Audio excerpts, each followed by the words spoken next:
Hi there guys, Megan, Ryan, JC, Ryan, James, Robert. And today I'm going to be addressing some of the most common affirmations out there on the internet. And who knows, maybe, just maybe, I'll eventually make it to 100. But first, I'm going to go through these 15. Now, why am I doing this? Well, I'm doing this because a lot of the affirmations out there, in my mind, aren't correct. And I'll tell you why. I think they're not correct because I understand the subconscious mind. I studied mine a lot. I've studied a lot of other people's, and I know when somebody can accidentally misinterpret an affirmation. And then by doing so, it actually completely messes up their results of what it is that they're trying to attain.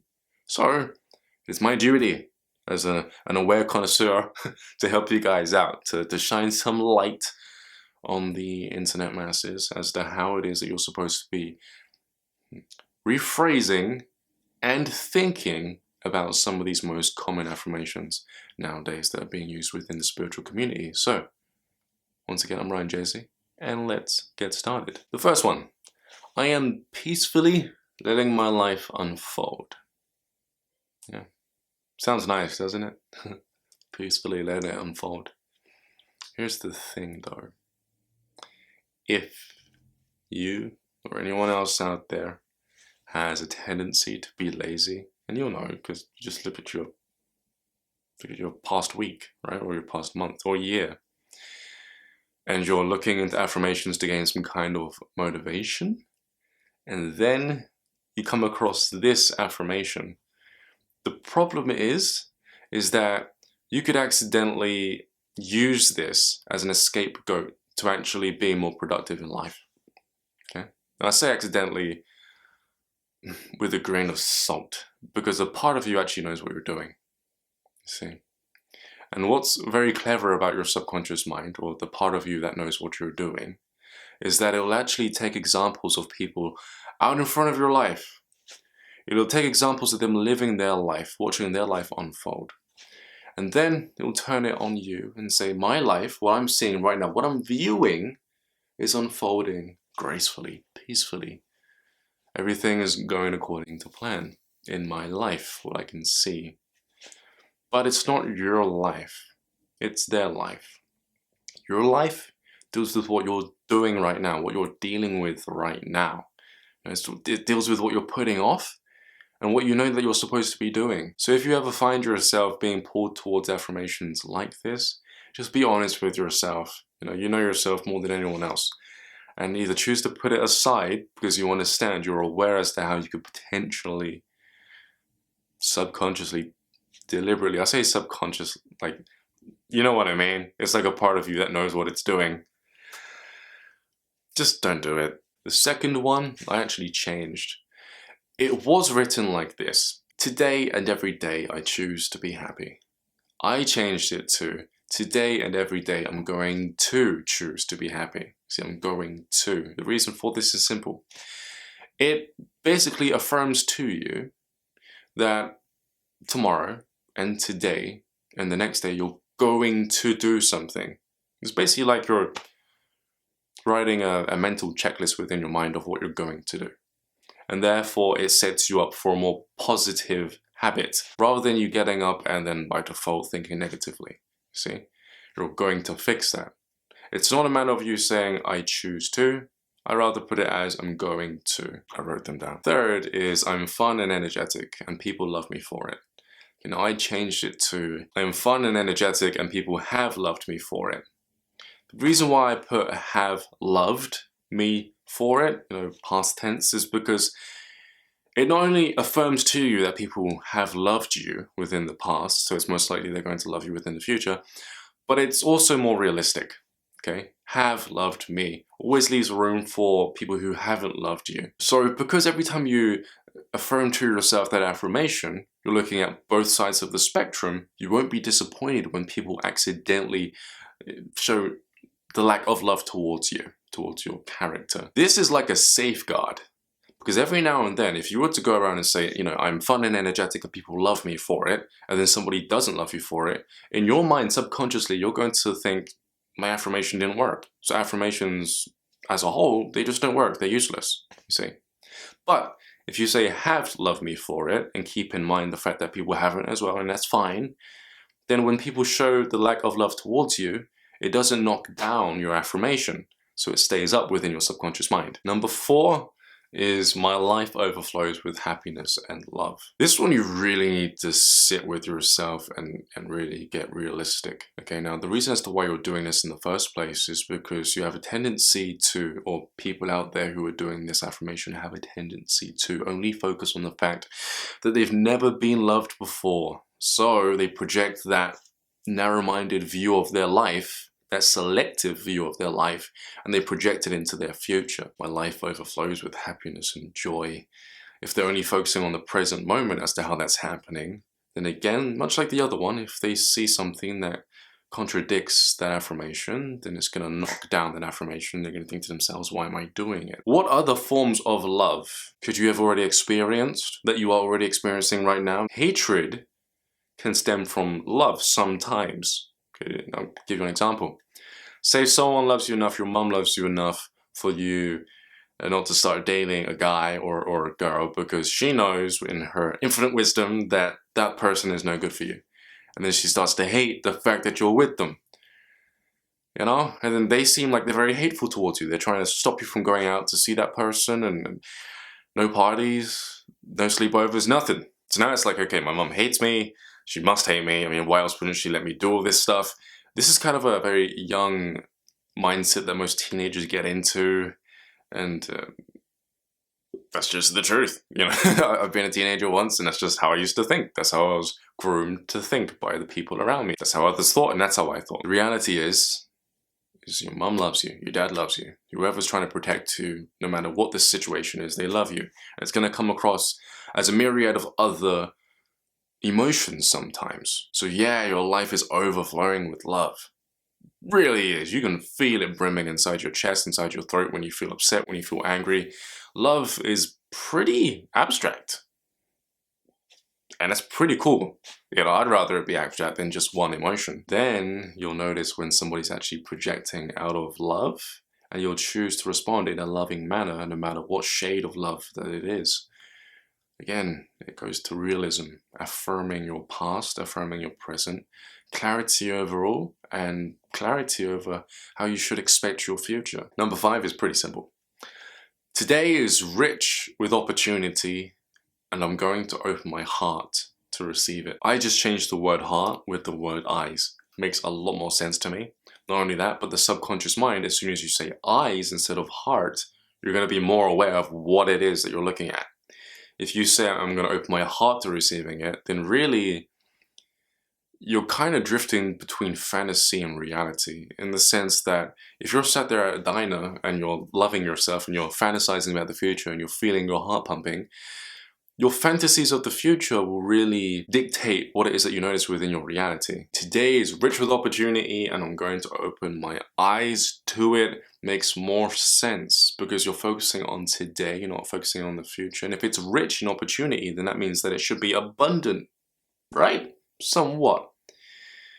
Would you rather a reality that has opportunities in front of you laid out before you that you otherwise wouldn't have noticed, but you're open to seeing it now because your eyes are open, or a very selected option of opportunities because your heart is open and you're thinking about the future, and that's what you're looking for in your present day reality? I mean, really, if you look at it like that, if you want to do that because that's what you want out of that affirmation, you want to take an idea and better be able to see it in your present day reality so you can act on those circumstances, then you could. Number 6, I'm thankful that I get to live another day. I put change to live today, so I'm thankful that I get to live today.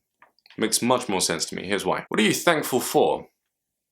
Tomorrow or today? Think about it. If you're thankful for what you've just experienced, then you're going to be thankful for life overall. Because you're going to be able to notice what it is in life that you enjoy because, well, you experienced it today, not tomorrow. You haven't experienced tomorrow yet. You don't know what's going on tomorrow. You can be thankful for tomorrow after tomorrow is done, you see. So you just want to switch it around a little bit. I deserve anything that comes my way today. I never liked that word deserve. Mainly because when we grow up, we're told that we have to earn something, that we have to prove that we're worthy in someone else's eyes in order to get them to give us something, which technically, do they even own? The way I look at it is, you're here now. And all those little millions or billions of little sperm cells, as you've probably heard it in science. You competed to get here, probably incarnated so many times, done so much just to get here.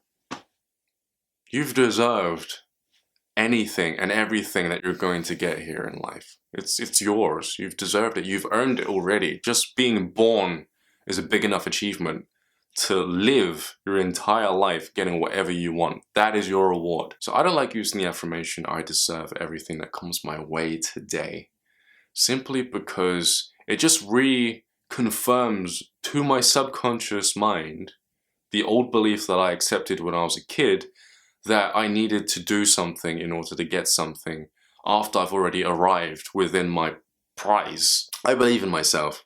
That affirmation can be done better, depending on how you look at it. If from your perspective, believe means no, so I believe, like, I know myself, then that's all well and good. Matter of fact, that's what I changed it to. I know myself. I know very well what I'm going to do tomorrow, what I'm going to be doing next week, next month. I know my habits, I know myself pretty well. So I could say I believe in myself. I'm the only one who believes in myself the way that I do because I know myself. But unfortunately, growing up, the word belief or believe has often been associated towards things which just don't happen. You know? Pipe dream. Oh, it's good you believe in something or you believe in yourself. There are so many examples in modern day society where your belief can be wrong. Therefore, it'll always seed that little amount of doubt within your mind every time you say, I believe in myself. Kinda. You know? So I know myself, I say, is much better than I believe in myself. Just makes more sense. I am in charge of my life. I changed it to, from now on, I'm in charge of my life. It's more realistic. It shines a light on your past within moments where you weren't so in charge of your life. Maybe managers, bosses, parent figures, police, these other responsibilities that people demand from you. I'm going to set you up psychologically to start taking further action within the areas of your life where you may not already have control, so that you can attain the control where it's needed. Number 10, my mind has unlimited power. I changed it to, I'm my mind and I'm unknown. Saying it out loud, it kind of sounds a little strange. I'll explain. When you affirm to yourself that you are the mind, and when you say that you're unknown, you're basically saying to yourself that I really don't know my potential. It's unlimited. I don't know. It's unknown. It's that big. It's so big, it might not even be there. You know, it's that strange. It's like when you use the word unknown, it's so large you can't grasp it, cannot comprehend the unknown. So if you live with that knowingness, that you are the mind and that the mind is unknown, you have unknown potential. It could be huge. And you're opening yourself up to being something else in the future, something that you've never even been able to comprehend before, to reach, to categorize, something new. You know, hey, I'm my mind and I'm unknown. I prefer that. Number 11. I love myself more every day. I changed it to today and every day I've noticed more things to love about myself. That's pretty self-explanatory, right? That sets you up so that you can notice more things about you which you didn't notice before within your past, which are just awesome. More things about yourself that you can love. That really allows you to appreciate the being that you are, the body that you're in. It causes you to get so caught up in noticing little things that you otherwise wouldn't have noticed that you just keep noticing more and more things to love about yourself. Number 12, I stopped doing this a while ago, didn't I? Yeah. I give my life to the world and the world sends me love in return. No. Unfortunately, we live in a society where we think that we can pretend to act one way in order to get something in return. We learn this when we're kids. We're not nasty people. you know?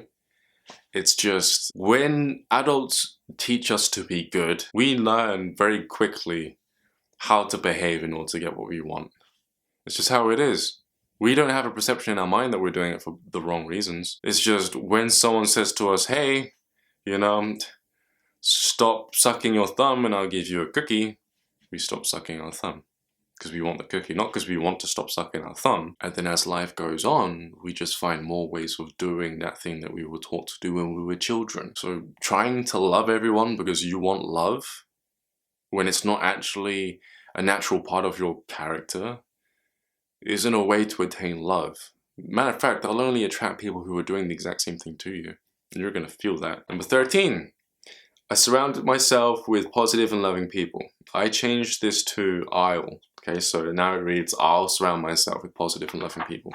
Again, it sets you up to act within the future in a more positive way. If you say I, and you've got experiences within the past where you haven't done that before, it's going to knock down your affirmation because it's not true anymore. You don't believe in it. I'll, on the other hand, leaves hope. It leaves opportunity. You have today, you have tomorrow, you have the rest of your life to make good on your affirmation. Number 14, just 2 more left. I always have enough money to suit my needs. I